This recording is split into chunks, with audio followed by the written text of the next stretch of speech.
everybody. We appreciate you joining us this morning for our session today on growth strategies for charter schools.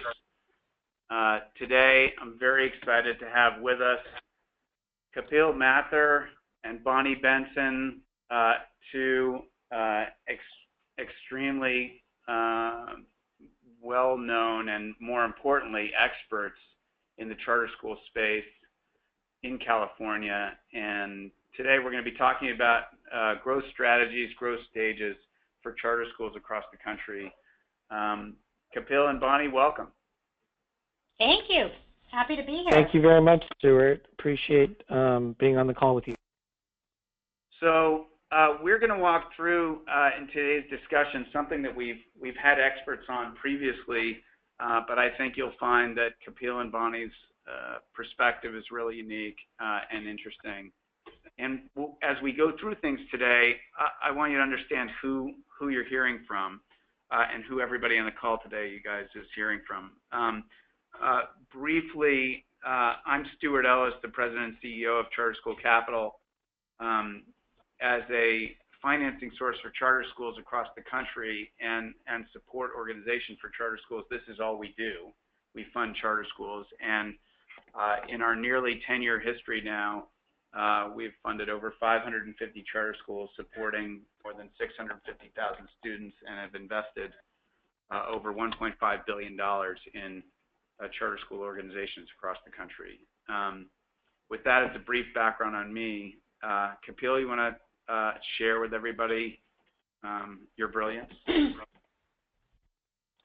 Thanks, Stuart. So I'm Kapil Mathur. I am the founder and the executive director of the Orange County Academy of Sciences and Arts. We are just wrapping up our first year in operation. During this first year, we've had about 255 students. We've had some pretty strong wait lists, both for this year and for next year. We have about 10 teachers that we started with. We now have 11 teachers. We are in one facility that's a Prop 39 location that we lease from the school district. And our growth plan is to have our student enrollment at about 550 by our fifth year. We were authorized by our county. Our local school district did not take a vote and let the 60 days expire by which they had to make a decision on our petition. Long term, we hope to have our own facility, at least have more control over our facility. And one of the really unique things about our school is that we have very strong parent engagement. We were founded by a group of parents who send their kids to our school, including myself. We have hundreds of parents who have been live scanned and volunteer on a regular basis at our school. And we are very appreciative to them. And they're really the secret to our growth.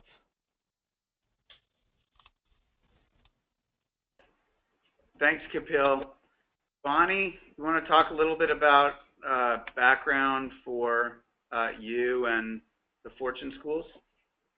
Of course. So I've actually been working in school finance for over 20 years. I started my career working as an accounting manager in a traditional school district.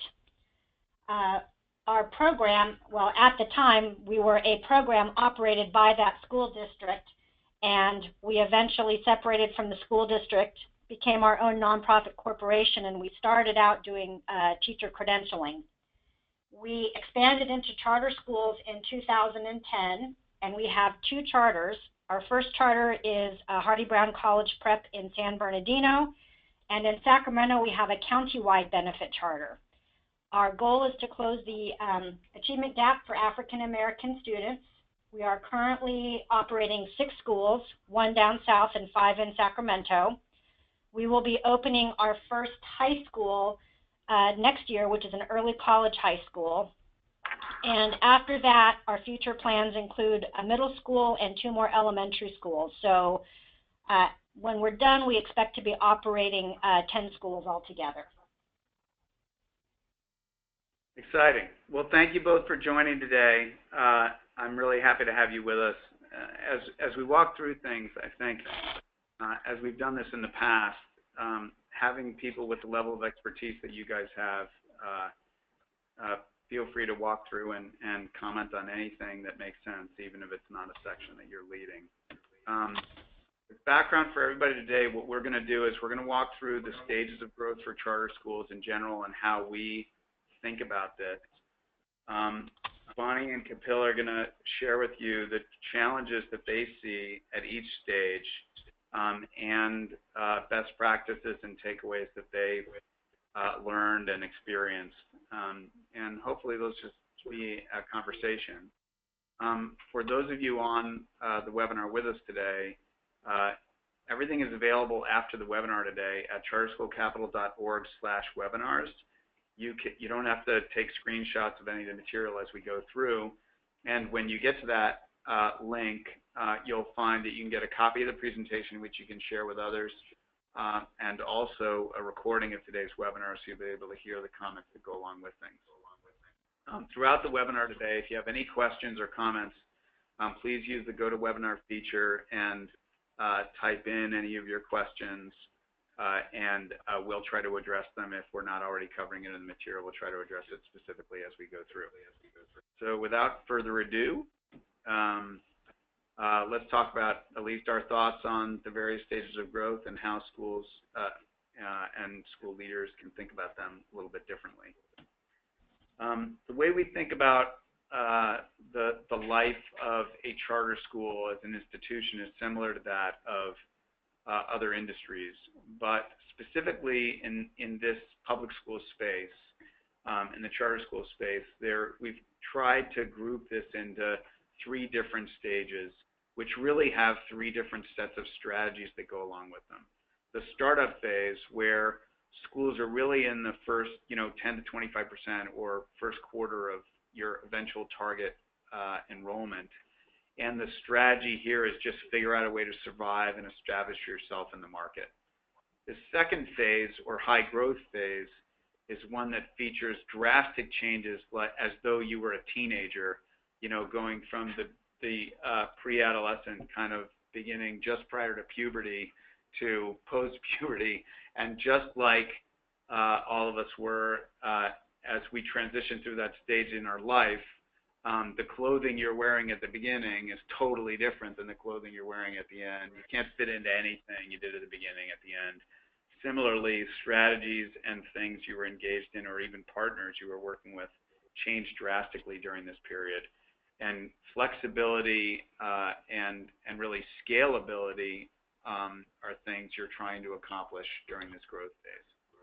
And then finally, once you get into a range of about 90% plus of the kids you intend to have long term, there's a period of what we've referred to as sustainable maturity. But as we'll talk about, that doesn't necessarily mean, static old age sitting in your rocking chair on the porch. You could be replicating your school as Fortune and Bonnie have done, or engaged in other strategies that are improving the efficiency of your operations and plowing more and more funds back into the quality of the academic program.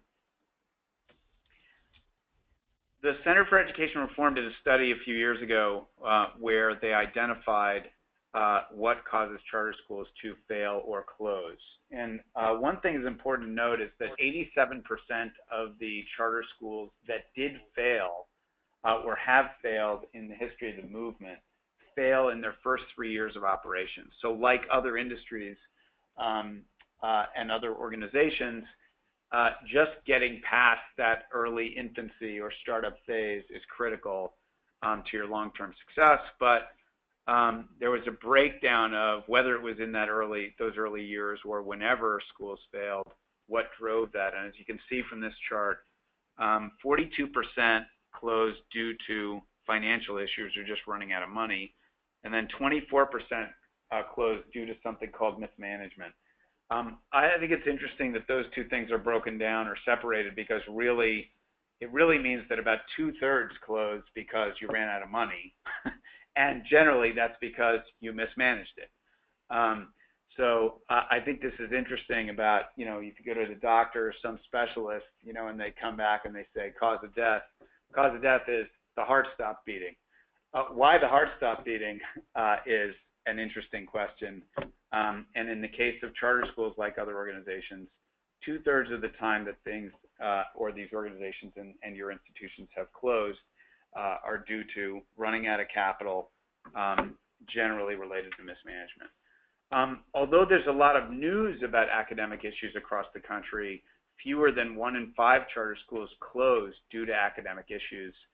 And 6% of schools closed because of the politics around authorizers, and 5% due to facilities constraints.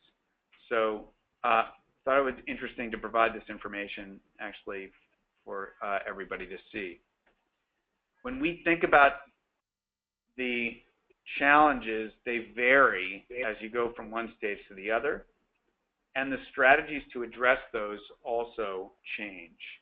So on this chart that I'm going to flip through briefly, the 3 stages are listed as the columns: startup, growth, and sustainability. And there are 5 categories: financing, facilities challenges and approach, community involvement, academic accountability, and operational support that we're going to talk about. In the startup phase, from a financing standpoint, although everybody always thinks about and talks about interest rates or percentages or cost of getting the money, the reality is that early on, you just need any form of capital, any liquidity, any money, whether it's donations or financing or anything. If somebody is passionate enough about, committed to the organization enough, or stupid enough to give you money during this very early stage, you should take it. On the facilities front, it's not about having the perfect building. It's about being in your target location to serve the community, hopefully long term. From a community involvement standpoint, you're just starting, so generating awareness is key. Academic accountability, you're not tested yet. You know, you're just opening your doors. Just establishing the program and a rhythm is important. And from an operational support standpoint, you can't afford to have full-time in-house people with the expertise you need, so you rely on outside experts and consultants.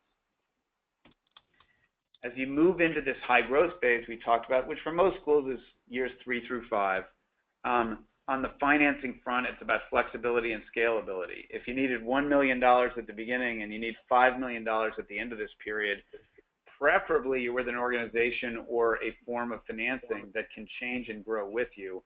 Otherwise, your management team spends all its time trying to re-raise money, find other partners, get new donors, get new financing options, etc. Similarly, on the facilities front, you know, it'd be nice to have, you know, be able to just cut open the hem on your pants, you know, to make them longer. Similarly, it'd be nice to just be able to add modular classrooms as you grow on to land or space that's already large enough to handle, you know, what your organization will become at maturity. On community involvement, you're now operating and you've been around for a few years. You have to start delivering on or fulfilling the promise that you made to the community. And from an academic standpoint, standardized testing and other forms of measurement start being applied to your organization. You have to prove that you're worthy of the charter that was issued in the first place. Finally, as you've grown and your scale increases, you can afford some resources, more resources in-house or full-time, and you can rely on still some experts, but you can have a mix of those as you transition to what your organization will look like long-term. Once you get into the sustainable maturity period, then you should have a lot of options for financing. And so looking at cost as the primary measure can be something that your organization can really begin to drive. If you have 5 people or 5 organizations that want to fund you, having them compete to get your business is something you can do once you're mature, whereas at the earlier stages, it wasn't really an option.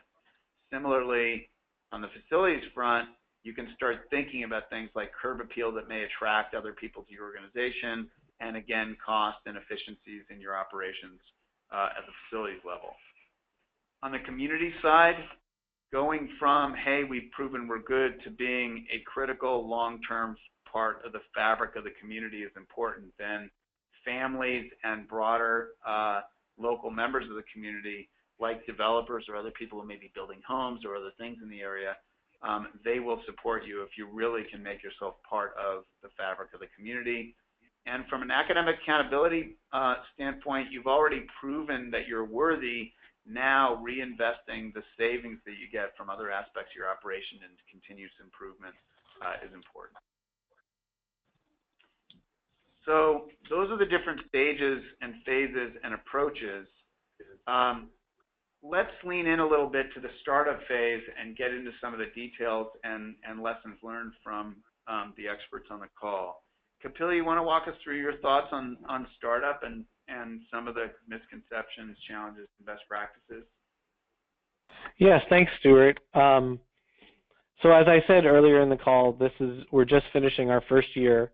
So we're definitely at the beginning of or right in the middle of that startup phase. A couple of common misperceptions that we've seen about the startup phase. The first one is around your founding team, that the founding team has to really create best practices. What we've found is that it's very important to wisely craft who is on your founding team. Get a variety of people with different backgrounds, educators, parents, those who are already influencers in your community. Try to get them to join the founding team, and also make sure that everyone who is on the founding team shares a common vision for the school. When we started, we had about 15 families who joined our founding team, and when we actually got through that first authorization year, a couple of them did drop out, and it was very, very important that the people that were on the team all were on the same page as really what the vision of the school is. The founding team really doesn't have to create best practices. What we did was we utilized different partners to understand what other schools and other organizations do, and then really the job of the founding team was to figure out how to implement those best practices. So when I talk about partners, we utilized our legal team, back office providers, the California Charter Schools Association, the Charter School Development Center, our CELPA partners, and then financing partners like Charter School Capital and other charter schools in the community.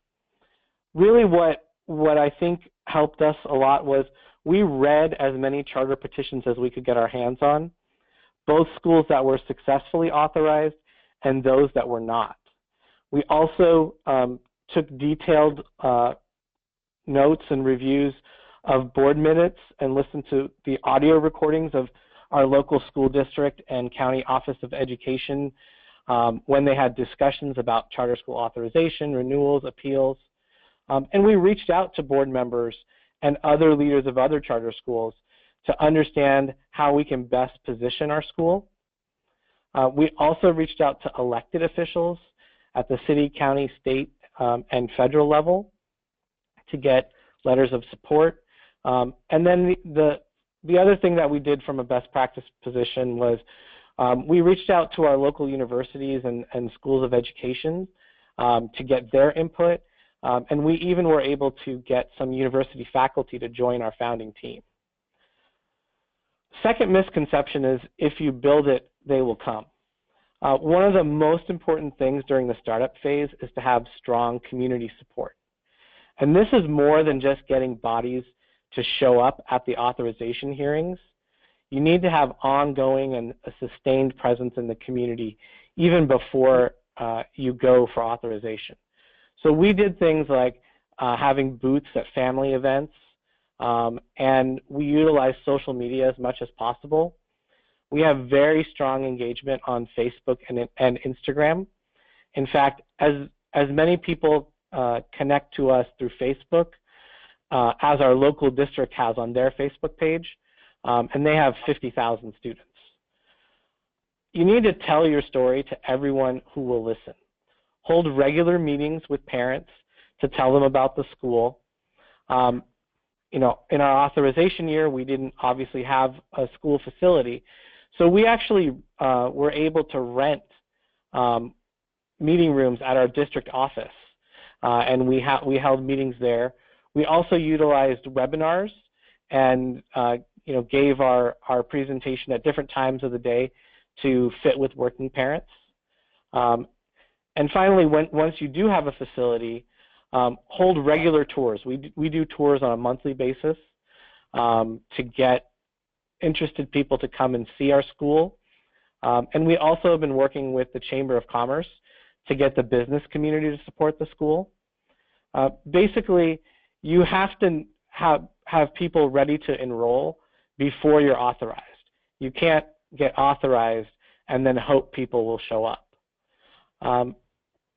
Finally, the last part of this slide is on the educational program. There's a lot of focus on the educational model. For our school, it was about creating an innovative STEAM curriculum. For many other schools, it's around achievement gap and equity. But the educational program is really only part of the equation. You also have to show that you have a team that can implement the program and that you have the finances to actually be able to open and sustain your growth. Facilities are also another very, very important thing to think about. I strongly encourage everyone to submit a Prop 39 application by November 1st, even before you're authorized, and get pre-approval letters from your financial partners, such as Charter School Capital, to include in your petition. Keep the petition as simple and clear as possible. I've read many, many petitions, and sometimes I'll read it and I'll think, wait, I've read this before. A lot of people use cut and paste. My suggestion is be inspired by successful petitions, but write your own petition. What I've seen in reviewing how authorizers view other schools is it may be unfair, but authorizers will routinely review petitions and say, oh, this section was cut and paste from something else, and it's not really answering the purpose of what you should be writing. So my suggestion is try not to throw together too many different ideas. Different writing styles and acronyms and things like that are apparent to people who are reading your petition. So some of the challenges in the startup phase, finding good leadership. You need to start recruiting for teachers and principals right away. We have had success using EdJoin and Indeed for job postings. You can also reach out to some of the charter school associations. They have different job boards as well. We submitted our petition with both teacher signatures and parent signatures. I think that goes a long way to show that there are teachers who are willing to teach at your school. Resources are another big challenge, particularly around finances. Submit applications for as many grants as you can. Hopefully you'll have somebody on your founding team that has experience with grant writing. We submitted for 5 grants in our authorization year, and we were approved for all 5 of the grants. Again, don't use cut and paste. Respond to the questions that the grants are asking for directly. And make sure that you can build relationships with other groups like Charter School Capital who can write you letters of support to show that they're willing to help you with your cash flow.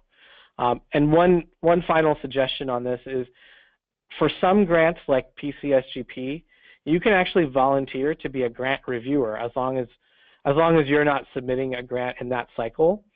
And basically, if you're a grant reviewer, they will show you the rubric. They will show you all of the metrics by which grants are evaluated. and then you will read a ton of grants and have a much better picture as to what's considered responsive and how to get the best score on a grant. Facilities has been a major challenge for us, and I think for many charter schools. We, like everybody, want to have our own private facility, but fortunately, we did submit for Prop 39. We weren't able to secure a facility the first year, and so we're in a Prop 39 facility this year and next year. You'll need signatures for that, so it's something that you can gather while you're gathering your petition signatures as well. Kapil, let me just note, because some people joining are from across the country.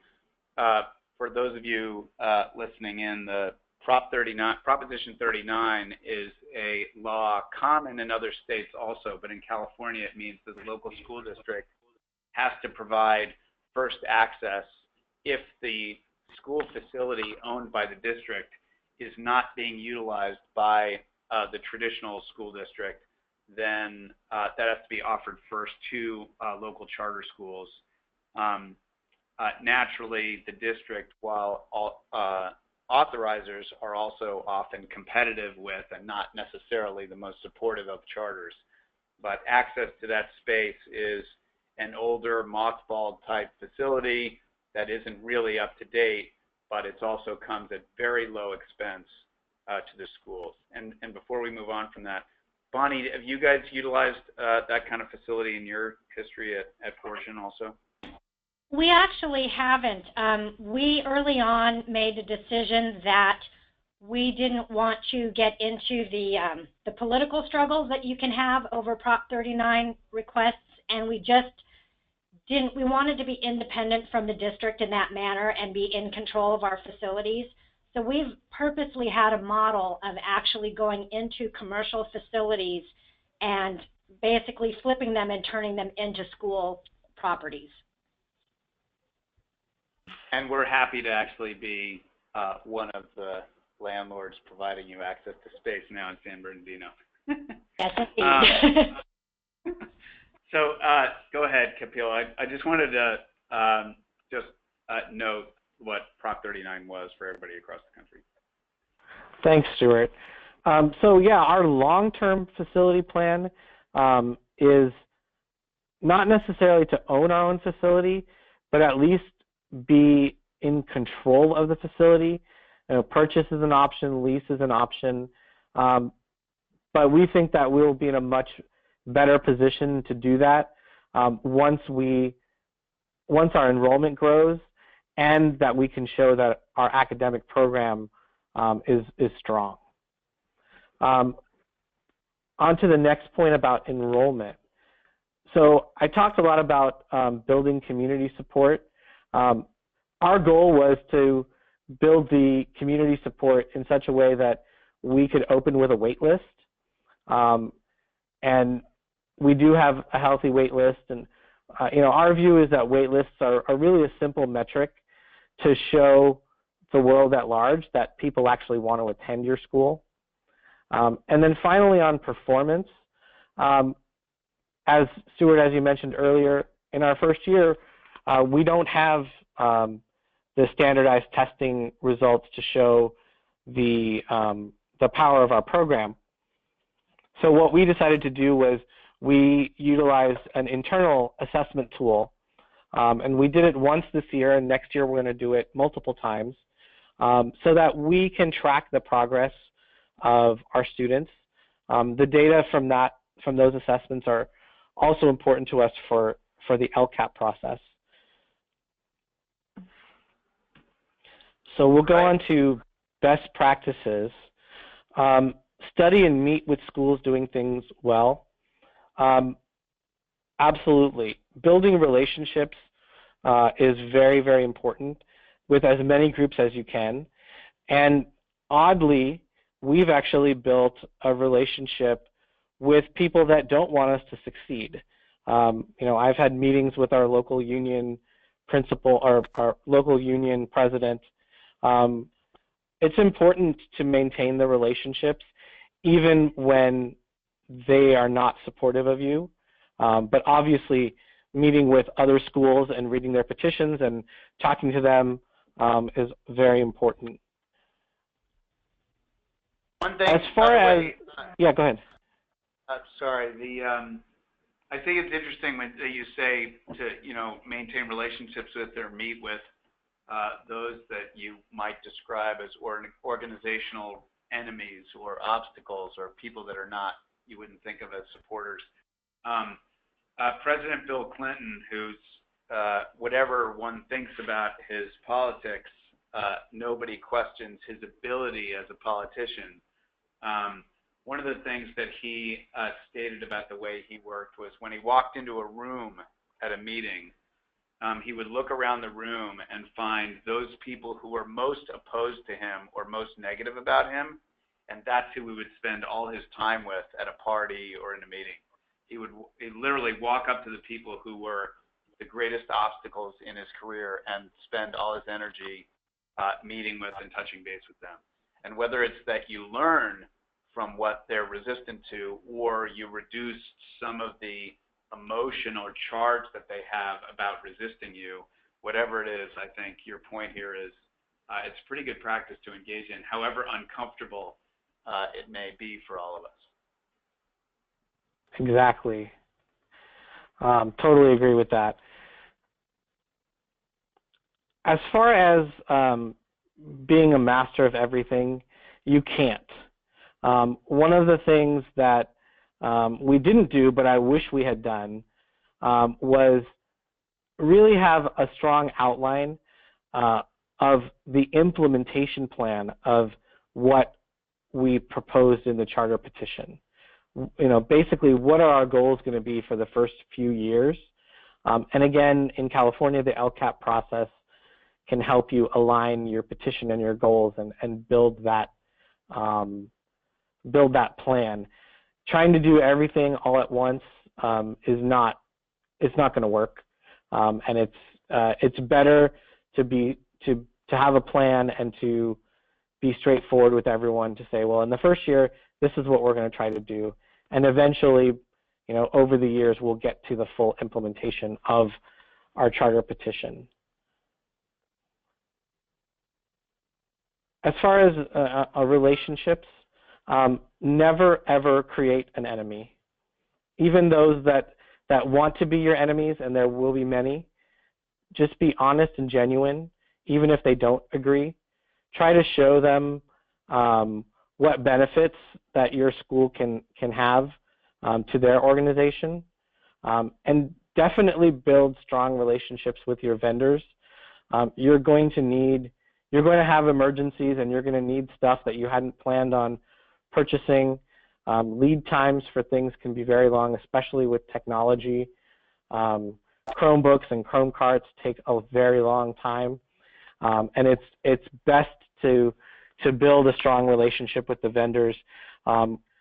We've worked with vendors, even on providing us better terms when we don't have cash to pay them, and having that relationship makes all of those conversations much easier.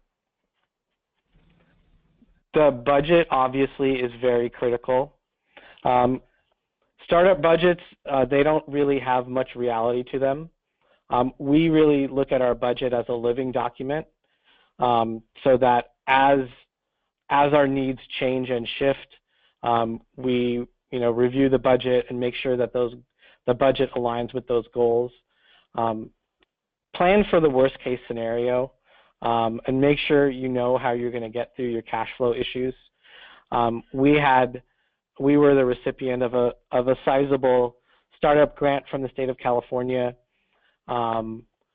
We had to spend the entire grant money by 3 weeks before we were even open for school, and they did not reimburse us for that until March of 2017. So we had to figure out how we were going to pay all of those vendors in order to spend down the grant, because it was a reimbursement grant. So build a relationship with a financial partner, use the budget as a living document so that you know how you're going to pay for everything. Fortunately, we've never missed a payroll, and everyone is paid, and we have cash in the bank now. Student progress data, again, very important. And I talked about how we're dealing with it in the startup year because we don't have the state testing results. But another thing is that it's not just external people that progress data is important. Our parents want to know. And so we've worked with our SIS provider to understand what kind of data we can gather and what we can report against to provide that information to our parents. And finally, the mission and vision. Stay firm on those. There will be many people who want you to change it, who want you to evolve it, who want you to meet their specific need. Just remember that you can only please some of the people. You can't please everyone. And really going back and reviewing our mission and vision has helped us make some tough calls on what we're doing programmatically and with hiring and with students. Going back to my original point on the first slide, this goes back to your founding team and what it is that you're trying to accomplish. Staying true to that vision is important and will get you through a lot of difficult decisions. Thanks, Kapil. As we transition to beyond the survival based on all those the best practices that you've laid out, Bonnie, you want to talk about this? We made it, a year or two. How have you delivered, and what are your thoughts on, going from just the one school early on 7 years ago to the robust nature of where you're at with multiple campuses and supporting so many kids? Yeah. Before I jump into that, I just wanted to make the comment that a lot of the things that brought back lots of memories from opening our first school. And one of the things that I just want to mention is that it's really important to actually try to approach your authorizer before you drop a charter school petition on them. We started to build that relationship with each of our authorizers before we brought the petitions to them. We got their input and their feedback on our petitions before we formally submitted it. And I think that helped smooth the path in a lot of ways. And if anybody's interested, we actually made a documentary that followed through the process of opening our first school in San Bernardino. And it's called I See a School. And it's actually, you can just search for it out on YouTube. And it gives you some of the, a visual of some of the things that you go through in getting that first school up and running. Bonnie, after the webinar, we'll try to provide, we'll talk to you about it, but we'll try to provide access to the link to everybody sure. after the webinar. Great. So obviously, just as there are misperceptions when you're starting up, there are, things that you might think going into the growth phase that don't turn out exactly the way you expected. Kapil mentioned, if you build it, they will come. And that's easier, easier said than done. But you also think, okay, well, we've been operating for a few years now, so we've got it dialed in. Everything is smooth sailing. We've, figured out our performance. And the reality is that things are always changing. When we started our schools, the academic performance was measured under the STAR testing. And so we had measures in our charter petition that said we would reach an 800 API within our 5 years of operating. And at our first school, we actually met that target in our second year. And so we were feeling really good about things. And then Common Core came along and SBAC came along. So now we're having to completely relearn the curriculum. We have to completely relearn how to deliver the curriculum. and what works in that environment. So things are not stagnant. Things are always changing, and therefore you constantly need to be lifelong learners. You know, that's something that that's one of our pillars for our students, and so it's something that we as an organization take seriously, is that we are always keeping abreast of the latest developments with PD. Of course, as you grow, simple systems that you put in place don't do the job anymore. You know, we started tracking all of our academic performance data using Excel spreadsheets. And last year, we hired a data and analytics person to start a data and analytics department, and he actually has, you know, Illuminate and some more sophisticated systems for helping us manage accumulating and tracking our student data and our assessment data. And, you know, you think that things are going to get easier with your operations and your cash flow and your revenue as you get bigger, but your expenses get bigger, your payroll grows bigger, and some of those challenges that Kapil mentioned with startup grants, they don't go away when you're in the growth phase. We actually had 2 grants that were each over $1 million for facility renovations, but like the ones that Kapil was describing, they were a reimbursement basis. And we're still waiting to get reimbursed on a construction project that we completed over a year ago. So you have to be ever mindful of the budget and the cash flow. That never goes away even as you grow. And of course, your facility upgrades, that's always a constant evolution. You need to look at your facility because as your academic program changes, maybe your facilities need changes. For example, we have added music to our program, but we didn't contemplate that when we rented our spaces. So now we're trying to figure out, well, in the space that we have, how do we carve out some separate area where we can have music? So the only constant is that things are always going to change, and you have to be flexible and be able to keep up with those changes. So when we think about a framework for operating effective schools, we think of it in terms of culture, instruction, and operations. So when we look at the potential challenges of growing a school, I tried to organize these in that same framework. So maintaining high expectations and being flexible and maintaining our culture is part of that culture framework. As you expand, the people who actually sat all together in the office and put that charter petition together are now not necessarily the people that are out in the school sites operating the schools. In a situation like ours where you have schools in Sacramento and then you have another school that's at the other end of the state, you have to make sure that you bridge that distance and that everybody is operating on the same page and that everybody stays true and stays connected to the mission and the vision of the organization, and people don't start sort of going off in their own directions. So we do some really important things to make sure that our culture is maintained as we grow.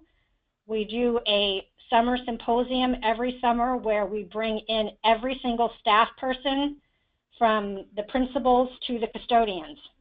And it's usually a 3-day event that's held in Sacramento, and everybody comes and everybody has workshops and things to participate in. Our president and CEO sort of gives a State of the Union address to everybody and sort of reminds everybody about our history and where we came from and why we're here and what our mission is. And then once we get to the school sites, the schools actually spend the first couple weeks of school focusing on culture rather than instruction. So we reestablish the routines with the kids about, you know, how they stand in line and wearing their uniforms. And we also make sure that all of our classrooms have a very standardized setup. So there are certain things that no matter what classroom you step into at a Fortune school, you will see. You will see the agenda on the wall. You will see the 5 pillars that are a founding part of our charter petition. So culture is something that has to be really paid attention to, and you have to pay attention to the details to maintain it as you grow. Of course, instruction is a key component to operating efficient and effective schools. So hiring and retaining quality teachers is important. You know, we actually have a longer day and a longer year. So we have to make sure that we are choosing teachers that are really aligned to the mission, because they have to have that belief in the mission in order to, you know, want to put in those extra times and that extra hours. And then, of course, you know, we are a data-driven system. We are assessing the data on a daily and weekly basis, and we are differentiating our instruction for the students so that we can do the best job that we can for each and every student in our system. And then from an operations standpoint, we're always looking at our systems. So operations includes, you know, the finance home office operations. It includes our custodial support. It includes our food service program. And right now, as a matter of fact, we're going through into a finance system that is going to allow us to be much more efficient by doing a lot of things electronically that we've had to do by paper in the past, and it's not working real well since we're getting more and more school sites and getting more and more spread apart. So those are some of the challenges with growing. I think, Bonnie, you touched on some of these best practices already. Are there things on here that you want to emphasize related to the challenges you just mentioned, or things that we don't think we've touched on?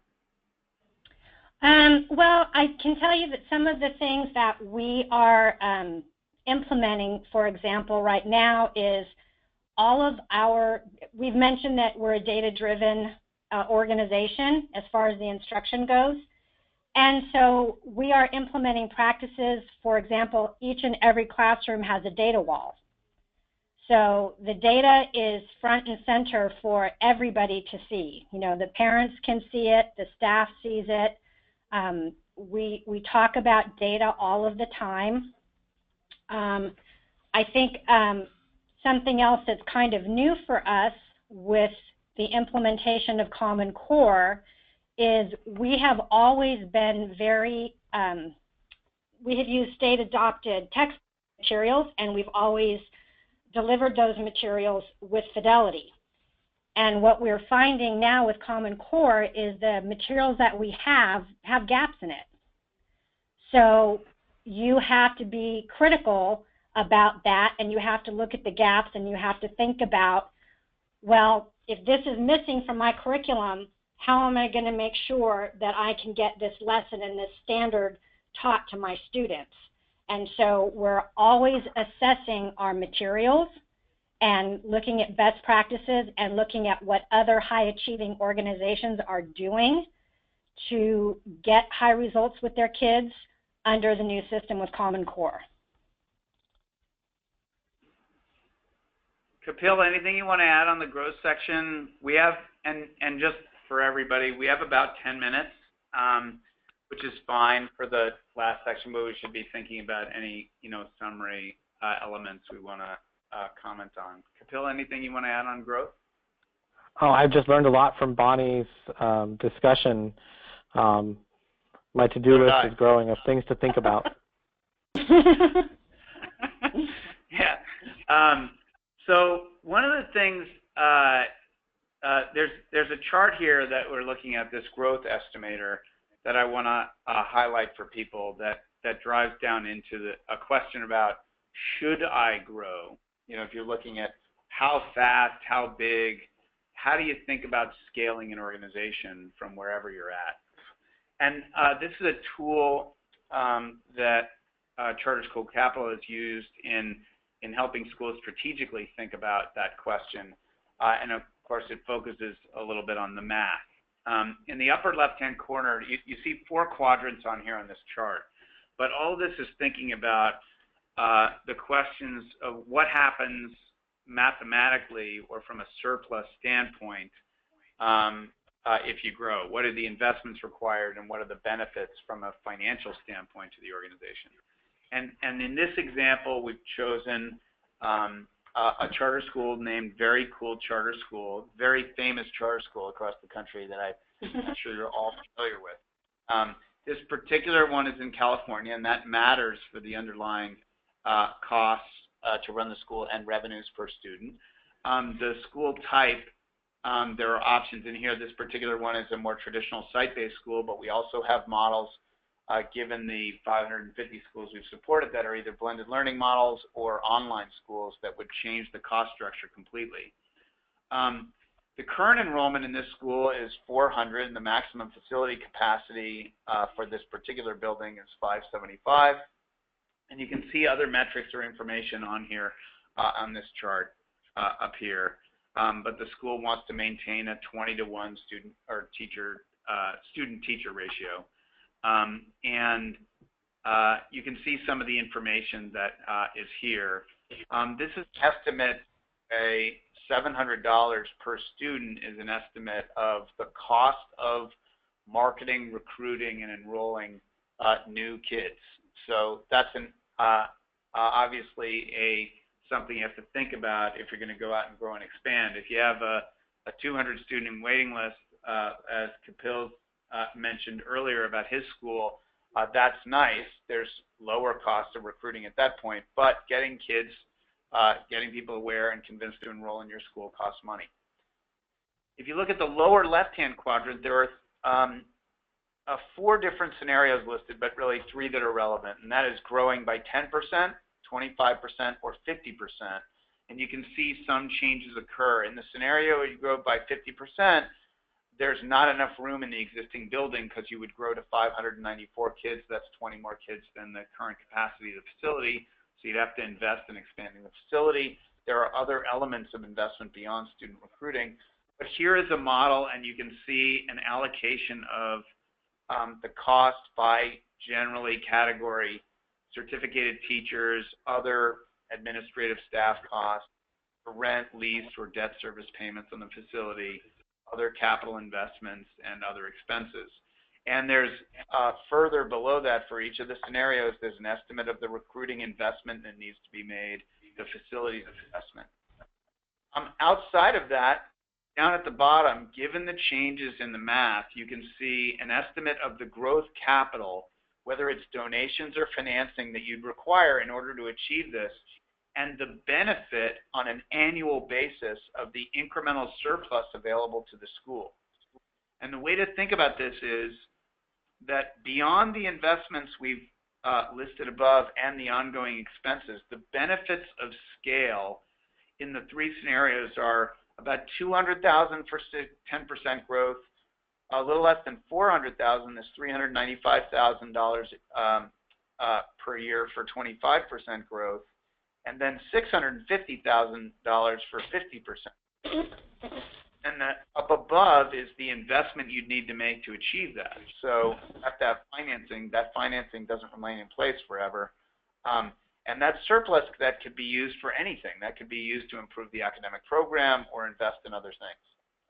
The 2 charts on the right show that this gold or kind of line that continues to rise is revenues, and the blue line is what happens to your expenses as you grow and expand. And what you can see on here is you can see the space between the lines.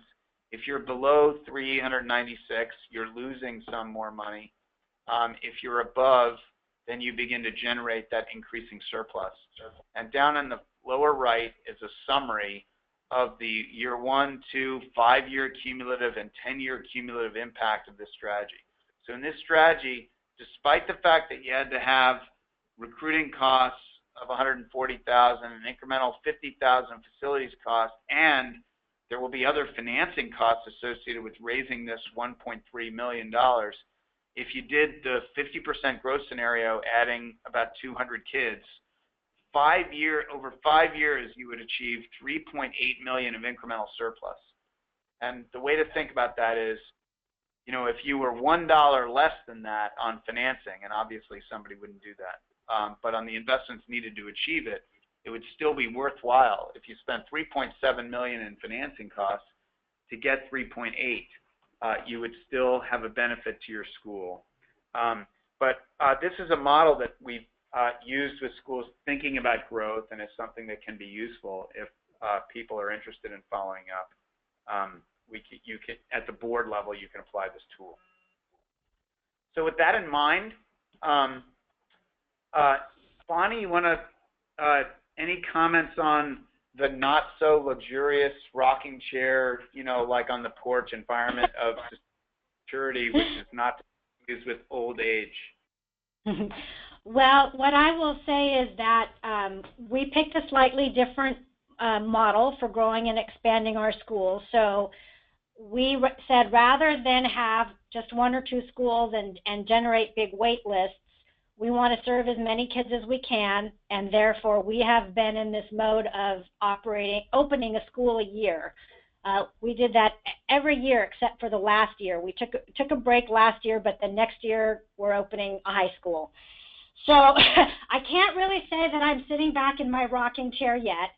We definitely have schools, our older schools have hit that maturity phase, and you can see that they are sustainable, they are covering their expenses, they're providing dollars to support the overall charter management organization, and they're building a fund balance.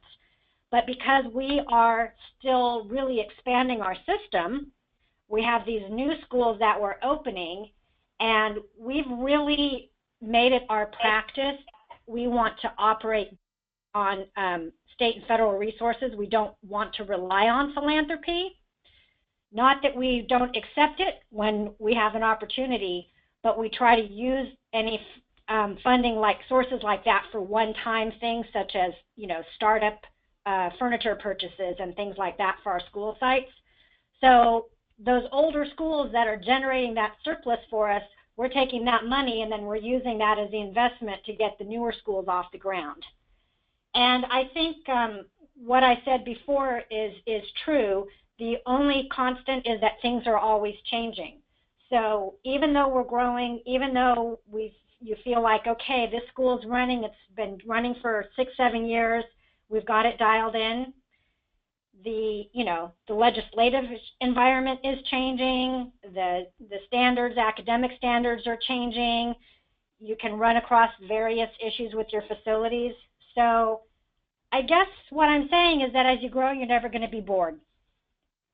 That's for sure. I'm aware of and sensitive to the time for everybody. It's been about an hour, and I'd like to note just for everybody, and get some final comments from each of you.